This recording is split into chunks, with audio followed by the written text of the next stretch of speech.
So I talk about freedom first businesses, and most of my clients are building solo businesses, solo consulting businesses with one or two VAs.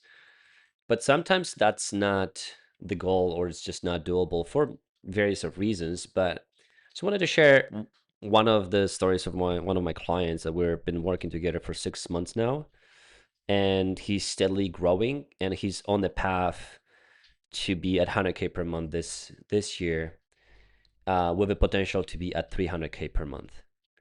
And that's not going to be a huge team.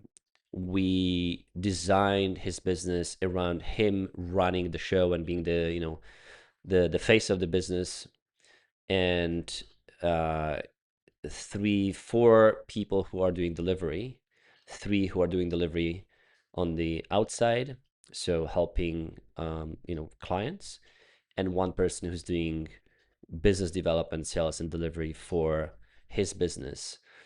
One VA who will then turn into a operations director. So we're looking at 5 people plus my client, so 6 people running a $300,000 per month business.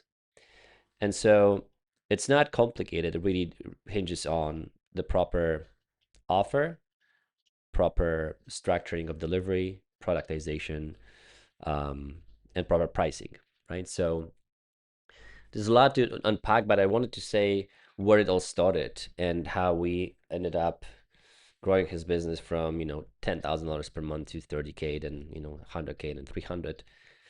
And there's this moment where, once things are starting to click and you build the foundations, then it's just kind of, it's snowballing from there. Um, and so he's in the GTM space. So helping you grow your business, and he is building infrastructure, for other businesses to grow their business, right? So it's not lead generation agency, it's a GTM, go-to-market agency, that is broader than just simply lead gen. Um, each client is worth around $35,000. Delivery takes 3-4 months. Um, the reason why this client did not want to be solopreneur is that he just does not enjoy delivery anymore. He's great at strategy. He's great at, you know, a vision for the client. He's great at content. He's great at running the show. He's great at figuring out what needs to happen for the client, for their client to get the results. But he just doesn't appreciate the delivery. And so the question was like, do we force himself to do what he doesn't like, or do we restructure and force the framework of freedom first and solopreneurship, or do we build a business that is actually fitting his goals and personality? And I always work with clients, and when we start working with clients, I always ask them two questions. Like, one is, what is your financial goal? We have this tool called Goal Pyramid. On top, we put a financial goal. And then also on top, with what experience in your business? Meaning, like, do you want to work alone? Do you need more, how often do you want your time off? How many hours do you want to work per week? What is the dynamic, right? What is the rhythm of your business? And so that is crucial, because if you tell me, hey, I want to be making 100K per month, working 20 hours per week, I'm going to put you on a group consulting model. But if you tell me, hey, I want to work, or I can work 60 hours per week, I'm going to put you in a different model. And it's going to be different pricing and different offer and different avatar, different client type, right? And so we always need to understand what is it that we're building, what is the ultimate goal, so that we can get there, right? And so for him, we did two kind of staple exercises that are so stupidly simple, but they're just the base of my program. One is called Heavy Light, and the other one is time tracking. So the way it works is that I ask my clients to create two columns and put everything that feels heavy in their business. So everything and anything that feels like they don't like doing this, they don't feel like their time is spent well, it doesn't really move the needle, feels heavy, feels like pushing, fighting the uphill battle. And then there's the light section where you put all the things that you enjoy doing in your business, right? And so now all of a sudden we have a list of things that you hate doing and a list of things that you appreciate, like, enjoy. And obviously, life is built in a way that sometimes you have to do the heavy stuff and there's no option there. But we're trying to, on the list of heavy things, we always run it through a DAD framework, delete, automate, delegate, where if there are things that are heavy in your business, can you delete them? Can you simply not have them in your business?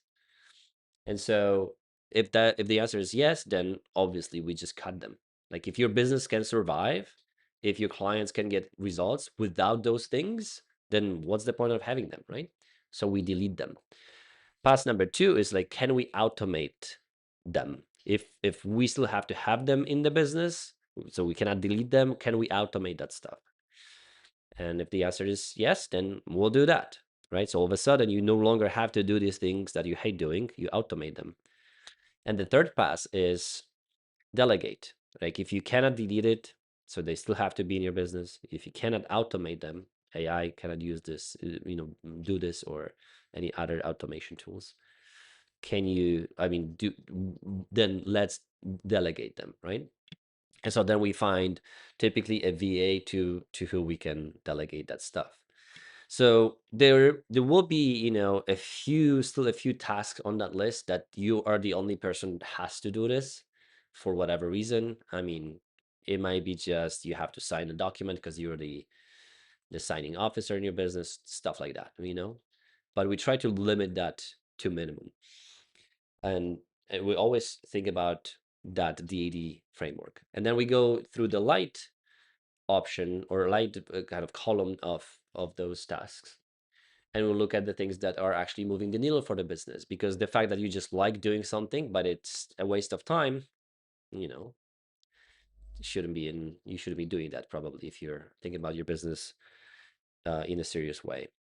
And so we kind of start there, and then we go to um, conduct at least 2 week worth of time tracking and time audit. And I keep saying this, but like my clients hate me for that. They're blaming me, they're cursing, like, this is the worst, I don't want to do this, why are we doing this, what is the tool to do this, blah blah blah. They hate it. But 2 weeks later, they absolutely love the insights. And that same happened to this client, where we found out there's over a day wasted in a week on stuff that doesn't matter. And a day wasted on things that were on the heavy list. And so when we analyze what's actually happening and compare it to the heavy light list and compare it to the impact of the things on the light as well, we can then decide what is it that we're focusing on strategically in the business so that we can move the needle faster. And so we're moving, in the span of 6 weeks, you know, we're moving this business from, 10K months to 30K months because of that shift. And the client hired a VA, he hired delivery people, so that now he can focus on the things that he loves and enjoys, which is business development for his own business. And that we can already see the results of that decision. And it's just a 6 weeks time frame. So as soon as you have clarity of like what you like, what you dislike, what you're supposed to focus on, then the execution is just almost immediate. 6 weeks in a, in businesses, that's very, very fast. And so that's what's happening now with what's going to be the next kind of challenge for him, is that he has to now hire people, and hiring people just comes with territory, in a sense. There are some, pains that come, or challenges that come with hiring. The When you hire people, if you were a solopreneur, when you hire people, it's just scary. You have to delegate things. You have to trust other people. You All of a sudden you're being challenged, because the things that other people will expose your inefficiencies, because you will realize you don't have a folder for this, you don't have an answer for that, there's no tool there, the link doesn't work. All this stuff is being exposed just because you hired someone and they're asking you questions. And so what I actually advised him to do is, like, when he hired a VA, I said, hey, listen, I want you to have her actually interview you and ask you all the questions that will help her understand who you are, what you do, what the business does, because that is a beautiful opportunity for you to standardize things and create a story that you can put then on the website, for example. But when you hire someone, you have to obviously, like, I'm gonna record a full podcast on it, because um you can't expect from people they will perform at a certain level if you don't give them the tools to win, and if you don't give them the training to win either, right? So you can't expect them to deliver at your level, and they will never be at your level, but even close to your level, if you do not give them the tools to win. And so that is, again, what exposes your inefficiencies in your business, because you have to build those tools. That's one of the main challenges. The other main challenge is that you will feel overwhelmed and overworked for a bit, because all of a sudden you not only deliver to your clients because you were solopreneur and you were delivering on, by yourself, but now you have these other people that are adding to your plate their, questions and expectations and needs and all that stuff. And you have to build, and you have to kind of work on both ends. And that's that's fine, because you're strategically making a decision to hire these people, train them, so that you can build leverage. Because in 4 to 6 weeks time, these people will take the things that you have on your plate, take it off your plate, and all of a sudden your plate is almost empty. You will have bits and pieces. Your role would change from delivery to management, execution, overseeing, but also your plate will become, 60% lighter. And then you can shift your focus from delivering, doing the doing, to building the business, marketing, and being the face of the business. And so it's a strategic decision to be overworked for a little bit, typically takes 4 to 6 weeks, to then reap get the results of it, and have half of your plate, or 60% of your plate, empty, so that you can build your business. And that's why we're jumping from 30K to 100K, because he now has the ability to focus on these other things while he has the delivery team doing this other bits. And in his business, typically I would say, well, I encourage a lot of people, a lot of my clients, to work in a group setting, group consulting business, but it's not always doable. And so I keep telling this, telling this to my clients, and saying this on this podcast as well, where I say, well, yes, group consulting is one of the most efficient, if not the most efficient, ways to scale your business. But I'm not going to force you to do it. I'm not going to force you into a model that doesn't work for you or your industry, right?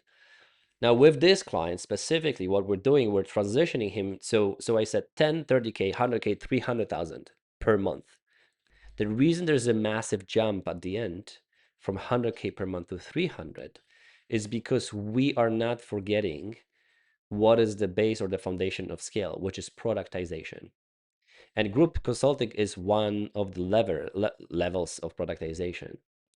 But what we're building there is each delivery person will have a productized version of the delivery, so that they can scale, right? And it's beautifully done, because the delivery people are being paid the base plus per project fee.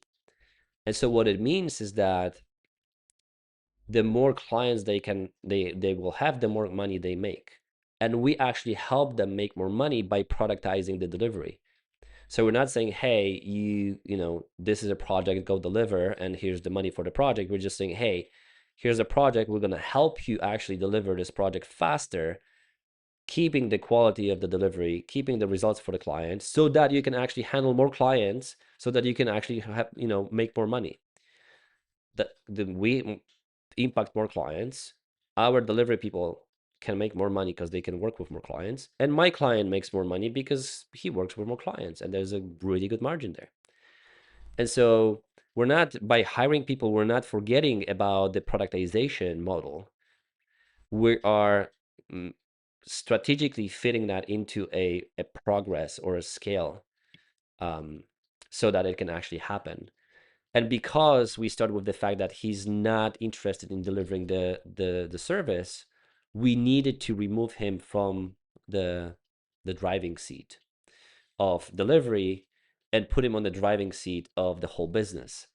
So that's why we needed to shift the model a little bit, still keeping the productization as a focus for our work in the next 8 to 12 months.